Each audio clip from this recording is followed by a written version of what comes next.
Question number, अब जो तुम्हारे डाउट्स हैं सारे, उन डाउट्स में कुछ एक चीजें हैं जो मैं पहले बता देती हूँ कॉन्सेप्ट। जैसे कि एक हमारे पास कॉन्सेप्ट आता है वेटेड मीन का। वेटेड मीन जिसे हम रिप्रेजेंट करते हैं इस तरह से।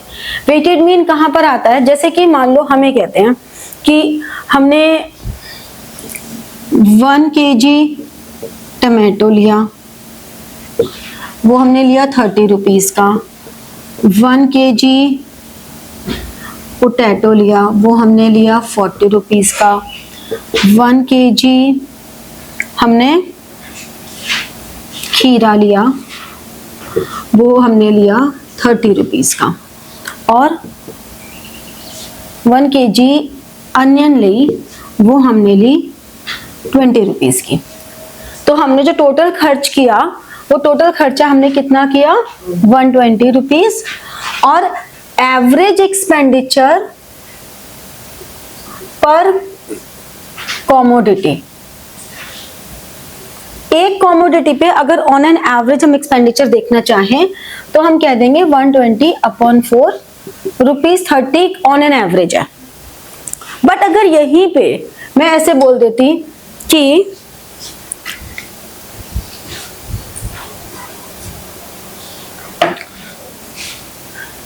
हमने टमाटो जो लिया और ये रेट पर केजी, टमाटो जो हमने लिया वो 3 kg लिया और उसका रेट था 30 रुपए पर केजी का। ठीक है। फिर हमने जो पोटैटो लिया वो हमने 4 kg लिया। फिर हमने जो खीरा लिया वो 2 kg लिया।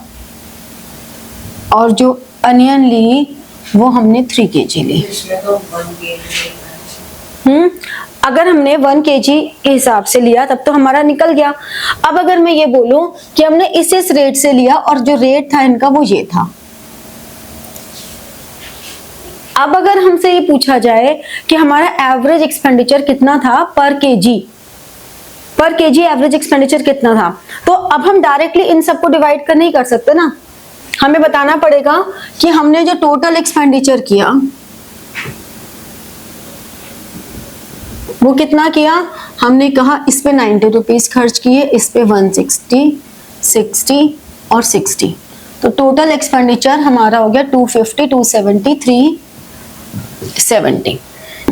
तो अब हम क्या कहेंगे? हमें कहेंगे कि अगर हमें 3 kg, 4 kg, 2 kg, 3 kg था और ये रेट पर केजी था, तो टोटल हमने इतना एक्सपेंडिचर किया। और हमने कितना किलो सामान खरीदा? हमने टोटल सामान लिया 12 kg। तो यानी कि 370/12, ठीक है ना, 30.7। ये हमारा एवरेज एक्सपेंडिचर रहा पर केजी पे। तो जहां पर हमें वेट्स गिवन होती है यानी कि इंपॉर्टेंस, इसी की जगह अगर कुछ ऐसा होता कि हमारे सब्जेक्ट्स हैं अकाउंट्स, बीएसटी, इको, इंग्लिश और मैथ्स, हमने कहा कि मार्क्स अकाउंट्स में आए 70, बीएसटी में आए 80, इकोनॉमिक्स में आए 90, इंग्लिश में आए 90, मैथ्स में आए 80, अकाउंट्स में सबसे कम आ गए। ये मार्क्स आए। अगर किसी बच्चे के ये स्कोर है और इसका एवरेज स्कोर निकालना है तो क्या कर देंगे? इसका टोटल कर देंगे और डिवाइडेड बाय 5 कर देंगे, उसके एवरेज स्कोर आ जाएगा। लेकिन हमने कहा कि नहीं, हम ना सब्जेक्ट्स की इंपॉर्टेंस देते हैं। हम ये कहते हैं कि इंग्लिश को हम 1 की वेटेज देंगे, लेकिन अकाउंट्स को हम 3 वेटेज देंगे, बीएसटी को 2 देंगे, इकोनॉमिक्स को 3 देंगे और मैथ्स को हम 4 की वेटेज देंगे। हमने वेटेज दे दी सब्जेक्ट्स को कि किस सब्जेक्ट की कितनी वेटेज है, मतलब उसकी इंपॉर्टेंस कितनी है। ठीक है, इस तरह से हमने वेटेज दे दी। इसको भी 3 कर देते हैं वरना कैलकुलेशन मिस्टेक्स हो जाएंगे बहुत ज्यादा। ठीक है, अब ये हमारा x है और ये हमारा w है, तो वेटेड एवरेज का फॉर्मूला होता है summation wx upon summation w। तो जहां कहीं भी हमें वेट्स दिए हों in terms of KG, litres, ठीक है, तो उसमें हमने कितनी क्वांटिटी परचेज की वहां, या कोई भी जैसे कि मान लो मार्क्स हैं तो हम सब्जेक्ट की वेटेज गिवन हो कि बाकी सब्जेक्ट से कंपैरिजन में सब्जेक्ट की वेटेज इतनी होगी, वहां पर हमें वेटेड एवरेज लगाना पड़ता है 210, 160, 270, 90, 240। तो ये कितना हो गया 14 and 9 23 27 4 5 7 9 और इसका टोटल कितना हुआ 9 10 12। तो वेटेड मीन इज 970 अपॉन 12।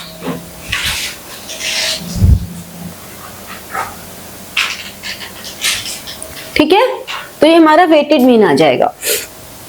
कितना हो गया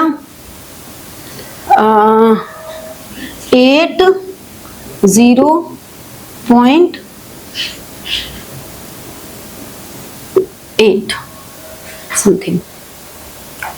ठीक है, तो ये हमारा वेटेड मीन हो जाएगा। समझ में आई बात कि कैसे कर रहे हैं हम।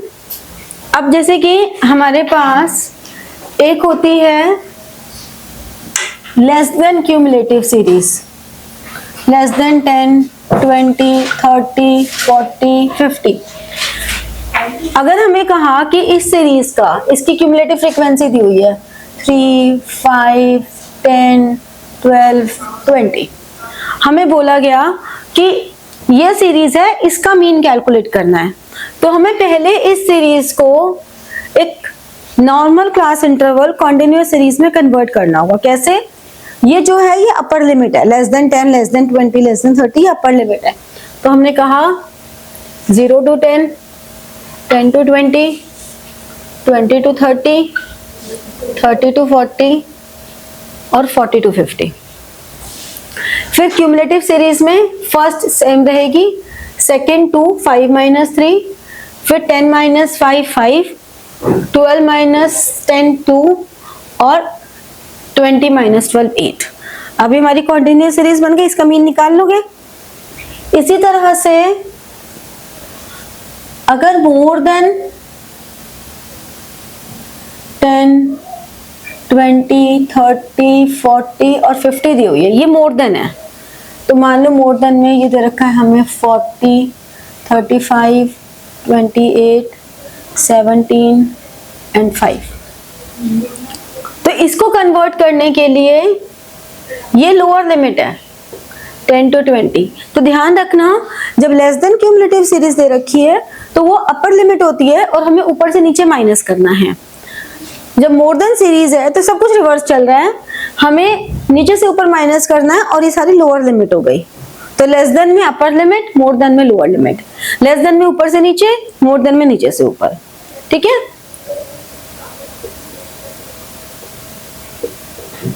40, अब नीचे से ऊपर में 5, फिर 12, फिर 11, 7 एंड 5। ठीक है, फिर एक हमारे पास आती है, मान लो हमारे पास हो 0 to 4, 5 to 9, 10 to 15, 14, 15 to 19 और 20 to 24। यहाँ पर अपर लिमिट और लोअर लिमिट में डिफरेंस आ रहा है, तो ये जो डिफरेंस है इसे हम कहते हैं इंक्लूसिव सीरीज, मतलब अपर लिमिट इज इंक्लूडेड। तो इसका मतलब क्या हो रहा है, अपर लिमिट इंक्लूडेड है। अपर लिमिट इंक्लूडेड होने से क्या होगा कि हमारा जो क्लास इंटरवल है ये अभी भी 5 ही है, 0, 1, 2, 3 एंड 4, ये 5 ही है। तो हमें इस इंक्लूसिव सीरीज को, मान लो ये x है और f दे रखा है 3, 9, 8, 2, 7, ऐसे दे रखा है, 8 दे रखा है मान लो। ठीक है, तो हमें ये इंक्लूसिव सीरीज है, इसको एक्सक्लूसिव में कन्वर्ट करना पड़ेगा। कैसे करेंगे? जो भी हमारा कन्वर्जन फैक्टर है, upper limit of one and lower limit of another upon 2, तो क्या आ गया 5 माइनस 4 0.5, 5 माइनस 1 1, ऐसे ही 10 माइनस 9 0.5। तो हम क्या करेंगे, x is equal to minus 0.5 से लेकर 4.5। जो कन्वर्जन फैक्टर है, लोअर लिमिट में से कन्वर्जन फैक्टर माइनस और अपर लिमिट में कन्वर्जन फैक्टर प्लस, तो यानी कि 4.5 9.5। देखो ऑटोमेटिकली सेम आ रहा है ना, जब तुमने 14 में प्लस किया तो 14.5, 15 में माइनस किया तो 14.5, 19.5, 19.5, 24.5। फ्रीक्वेंसी 39828। तो इंक्लूसिव को पहले एक्सक्लूसिव में कन्वर्ट करेंगे और फिर इसका मीन निकालेंगे। ठीक है, तीनों का मीन निकाल के दिखाओ मुझे। अब लक्ष्य क्या आंसर आ रहा है इसका, फर्स्ट वाले का? 30 आ रहा है इसका, 30 आ रहा है, तो मेजॉरिटी का 30 आ रहा है। देखो ये x है, ये f है, मैंने पहले मिड वैल्यू निकाली 5, 15, 25, 35, 45। ये बात का ध्यान रखो, 50 से ऊपर आंसर आ ही नहीं सकता, मीन तो उसी वैल्यू तो एग्जिस्ट करेगी ना। फिर मैंने dx निकाल दिया, dx निकला -20, -10, 0, 10, 20। फिर नीचे निकाल देती हूँ, d डैश x निकाल दिया, -2, -1, 0, 1 एंड 2। और फिर f d dash x, f is 3, -6, 2 into 0, फिर 2, फिर 16, तो कितना आ गया 10। तो मीन क्या हो गया, एज्यूम मीन 25 था, summation F T dash X is 10 upon N की वैल्यू कितनी है 10, 20 और इनटू 10, तो ये कितना हो गया 25 प्लस 5, 30 आ गया ना। कहाँ गलती की?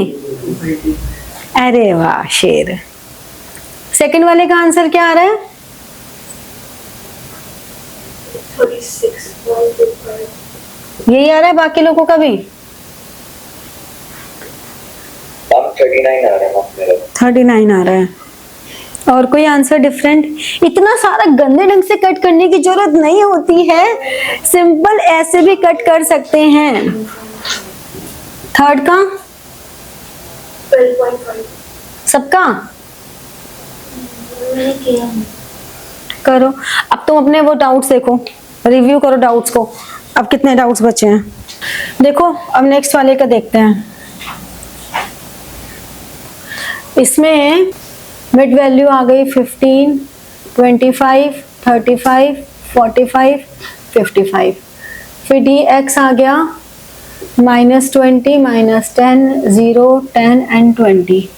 फिर डी डैश एक्स आ गया -2, -1, 0, 1 एंड 2। और फिर एफ डी डैश एक्स आ गया 5 इंटू -2, -10, -7, 0, 12 और 10। तो ये आ गया 5। तो मीन आ जाएगा ए हमारा था 35 plus summation F D dash X upon N, N हमारे पास था 40 इंटू 10। तो 35 प्लस 1.25, सो आंसर इज 36.25। कहाँ गड़बड़ थी?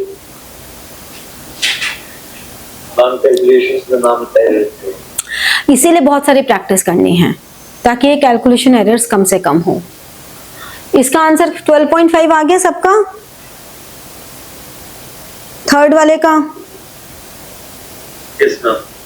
सबका आ रहा है 12.5।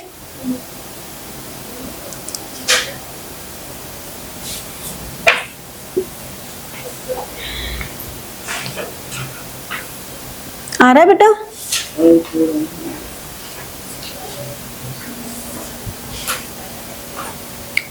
तुम्हारा